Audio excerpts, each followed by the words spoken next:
Seguimos en el Living. Tenemos el gusto enorme de recibir a Isabel Cadenas Cañón. Ella es documentalista sonora, es periodista, es una de las figuras más importantes del podcast hispanohablante, por decirlo de alguna manera. Acá somos muy fan, este equipo es muy fan de ella, se lo decíamos antes de estar al aire. Gracias por acompañarnos, un honor recibirte. Gracias, Paula, estoy súper contenta de estar acá. Hoy repasaba un poco, bueno, tu formación y en realidad hubo un poco de todo, porque hubo gestión cultural, hubo periodismo, hasta teatro, y encontraste después en lo sonoro, en el podcast, en el trabajar con la voz, tu gran vocación, ¿no?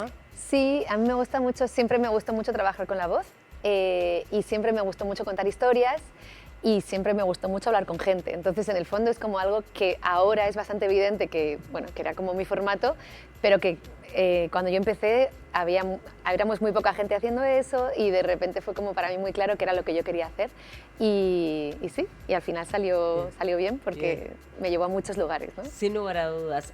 Tuviste la posibilidad también de trabajar en El País de Madrid. Sí, estuve allí como jefa de audio, tuve la oportunidad de crear como un equipo de cero, pusimos en marcha el podcast diario del País, que todavía sigue ahí, hoy en El País, y muchas otras cosas que aún siguen.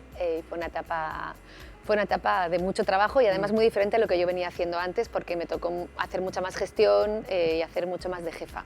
Bien, sí. Y después, bueno, obviamente que también te fuiste llevando a hacer tus propios contenidos, el tipo de podcast más independiente, ¿no? Que si bien obviamente tiene algún tipo de subsidio, pues es imposible, sino como realizarlo, pero en eso de, bueno, hago lo que tengo ganas, y ahí nace De Eso No Se Habla, que es un podcast que tú llevas adelante, que es muy conocido, que ha sido muy premiado, muy reconocido, que está vinculado con historias reales. Entonces, arrancar desde ahí, ¿por qué historias reales? ¿Por qué quisiste hincarle el diente a esa temática que a veces quedan guardadas abajo de la alfombra? Sí, bueno, yo siempre soy periodista y siempre trabajé con historias reales. La ficción me interesa mucho como consumidora, digamos, leo mucha ficción, veo mucha ficción, pero lo que yo hago realmente es documental.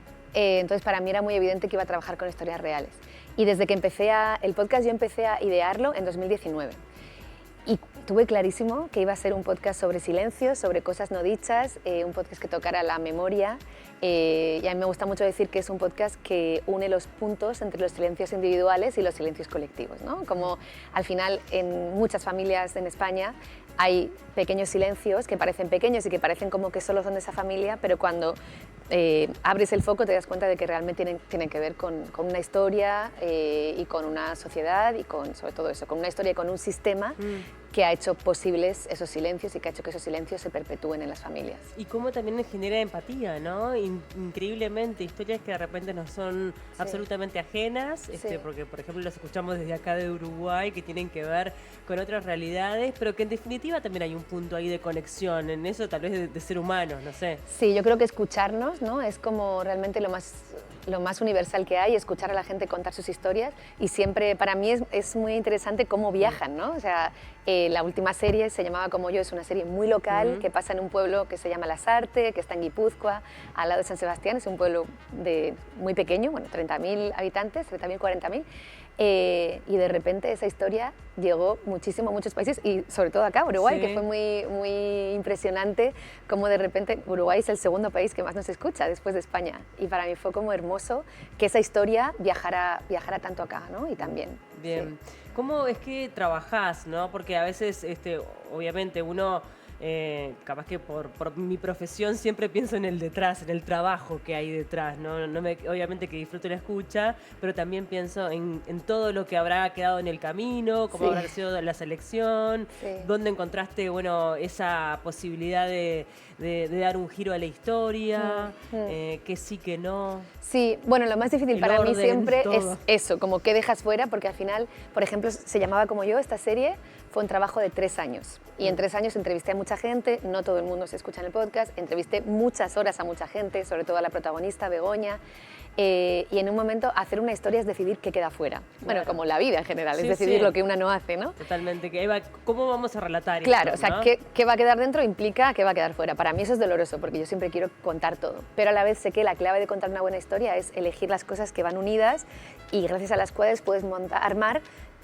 una constelación de lo que quieres contar, ¿no? En este caso era la historia de una niña a la que mataron por una bomba en el año 1960 en una estación de tren en San Sebastián, y sus padres querían mucho tener otra hija, entonces la madre iba a rezar todos los días a la iglesia, y cuando al final tuvo otra hija le puso el mismo nombre que a su hermana. Entonces por eso se llamaba Como Yo, pero bueno, luego la historia de ahí va a unos lugares mucho menos personales en realidad, claro. Y al final acaba tocando... Una herida que sigue abierta. Una herida que sigue abierta y que no es solo la de esa familia, sino la que es la de todo un país, porque al final acaba tocando, bueno, el Día de las Víctimas del Terrorismo en España es el día de la muerte de aquella niña, ¿no? El claro. día del atentado contra aquella niña. Bueno, no fue contra aquella niña, pero que mató a aquella niña. Y realmente sí, fue un trabajo muy duro de estructurar, como tú preguntabas, ¿no? Cómo ordenar la historia. Para mí lo más difícil, una de las cosas más difíciles fue cómo estructurar tanta información, que de hecho iba a ser un episodio, luego 2 y acabó siendo una serie de 8 episodios. Sí. ¿Cuál es el valor, bueno, del silencio? ¿Cuál es el valor de la palabra? Porque también allí, al dedicarte a esto, imagino que entendés realmente el impacto de la palabra. A veces se habla, por ejemplo, para darte un ejemplo, mucho de lo que es el lenguaje inclusivo, que sí, que no, pero en definitiva hay un porqué el detrás, ¿no? Sí. ¿Cómo lo ves tú? Bueno, yo pienso mucho en palabras, yo estudié filología, pienso mucho en las palabras, en lo que significan, y de hecho en esta serie, en Se llamaba Como Yo, una de las cosas más difíciles fue elegir las palabras, porque al final el tema vasco es un tema que no está cerrado, por supuesto, que es un tema que se está construyendo, que la memoria se está construyendo. Y que además te toca de cerca. Que me toca de cerca porque soy vasca, y en el que los términos están en disputa. Y eso yo quería decirlo, y eso aparece como en los primeros minutos del podcast, porque todos hablamos un poco así en el podcast, ¿no? Bueno, cuando pasó aquello, sí, porque aquello, no tenemos todavía las palabras, y quizá no las tengamos nunca, para hablar de lo que pasó, ¿no? Entonces, para mí, elegir esas palabras y dejar claro que las palabras importan era muy importante. Y por otro lado, una de las cosas que a mí más me gustan de mi trabajo es poder hablar con gente que nunca ha sentido que su historia era importante, ¿no? Gente a la que, bueno, que como Begoña, por ejemplo, ¿no? Ella, sí, para ella la historia era importante porque era la historia de su vida, pero nunca la había contado, porque tampoco nunca mucha gente le había preguntado, porque la familia lo guardó durante 50 años y porque ella aprendió a estar en silencio. Y sin embargo, una vez que las personas empezamos a hablar, empezamos, lo que tú decías, ¿no? A conectarnos unas con otras, sí, y a entender también lo que nos pasó, ¿no? Porque si no elaboramos lo que nos pasó, tampoco podemos entenderlo. Totalmente. Es bien interesante lo que ocurre cuando, bueno, uno se pone a escuchar un documental de este tipo, ¿no? Porque hay tiempo para justamente para el silencio, para la escucha. En estos tiempos donde sí, estamos todos tan acelerados, sí, donde todo es inmediato. Sí. Es muy lindo poder rescatar eso, sí, ¿no? A mí me gusta, de hecho, ahora hablando contigo, me haces esta pregunta y digo, no sé si de eso no se habla, hubiera podido nacer ahora. Nació en 2019, antes de pandemia, empezamos a publicar en pandemia, cuando los tiempos eran otros, mucho más pausados. Mucha gente nos escribía, publicamos los domingos, y nos decían, nunca olvidaré los domingos de pandemia, cocinando y escuchando. Y creo que fue una coincidencia, obviamente, porque no esperábamos que pasara una pandemia, pero marcó mucho la escucha, marcó mucho cómo la gente se acercó al podcast, y creo que eso es algo que hemos mantenido porque realmente nos siguen escuchando así, ¿no? Es un podcast muy pausado, es un podcast, es largo, no es evidente que alguien se va a sentar media hora, 50 minutos a escuchar, y hay mucha gente que lo escucha haciendo otras cosas. Yo también escucho haciendo otras cosas. Yo lo escucho manejando, por ejemplo. Por ejemplo, o limpiando, ¿no? Sí, yo limpiando escucho muchos podcasts, pero es un podcast que requiere atención, ¿no? Sí, claro. que sí, que está contando las cosas con otro tempo que quizá no es el de ahora.